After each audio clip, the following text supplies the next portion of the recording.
হে কেশব, আমি আমার স্বজনদের বিরুদ্ধে অস্ত্র ধারণ করতে পারছি না। এই যুদ্ধ আমার হৃদয় বিদীর্ণ করে দিচ্ছে। পিতামহ ভীষ্ম, গুরুদেব দ্রোণ, যাদের পদতলে আমি শিক্ষা লাভ করেছি, তাদেরকে শূলবিদ্ধ করতে হবে, এই চিন্তা আমাকে দুর্বল করে দিচ্ছে। আমি এই যুদ্ধ করতে পারবো না। পার্থ, তুমি কিসের ভয় করছো?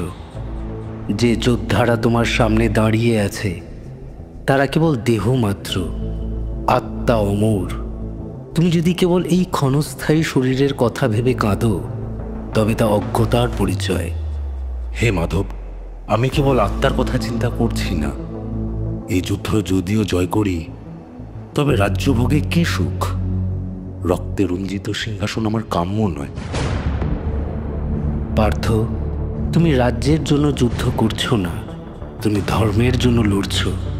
যদি তুমি অধর্মের কাছে নতি স্বীকার করো তবে কৌরবেরা সমাজকে অবিচারের অন্ধকারে নিমজ্জিত করবে। তুমি একমাত্র ধর্মের রক্ষক, যুদ্ধই তোমার কর্তব্য। কিন্তু হে গোবিন্দ, আমি কেমন করে আমার আত্মীয় স্বজনদের হত্যা করতে পারি? এটা কি পাপ নয়? হে পার্থ, পাপ পুণ্য কর্মের সঙ্গে যুক্ত নয়, বরং তোমার উদ্দেশ্যই তাকে পবিত্র বা অপবিত্র করে।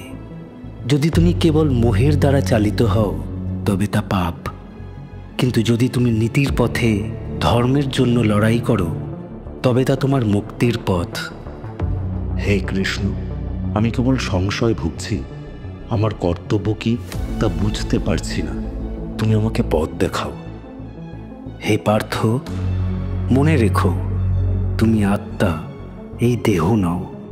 আত্মা কখনো জন্ম নেয় না, কখনো মরেও না। যেমন মানুষ পুরনো বস্ত্র ত্যাগ করে নতুন বস্ত্র গ্রহণ করে, তেমনি আত্মাও দেহ ত্যাগ করে নতুন দেহ ধারণ করে।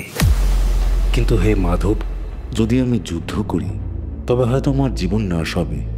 আমি যদি পরাজিত হই?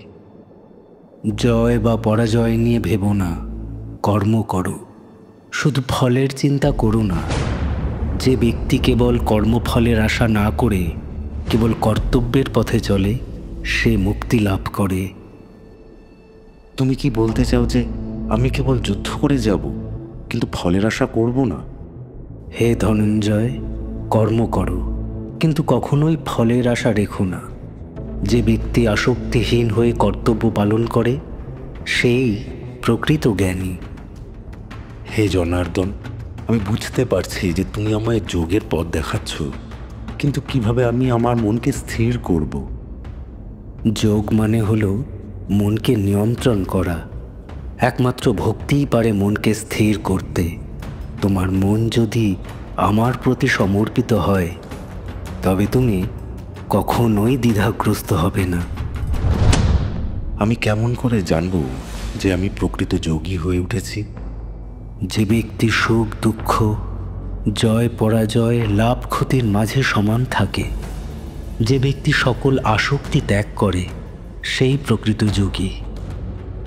হে কৃষ্ণ, আমি তোমার শরণ নিলাম, আমাকে পথ দেখাও। আমি তোমার নির্দেশ অনুযায়ী চলব। তুমি এখন প্রকৃত পথ খুঁজে পেয়েছ পার্থ। উঠে দাঁড়াও, গান্ডীব হাতে তুলে নাও। ধর্মের রক্ষার জন্য, সত্যের প্রতিষ্ঠার জন্য তুমি যুদ্ধে অগ্রসর হও। হে কৃষ্ণ, তোমার আজ্ঞা পালন করব।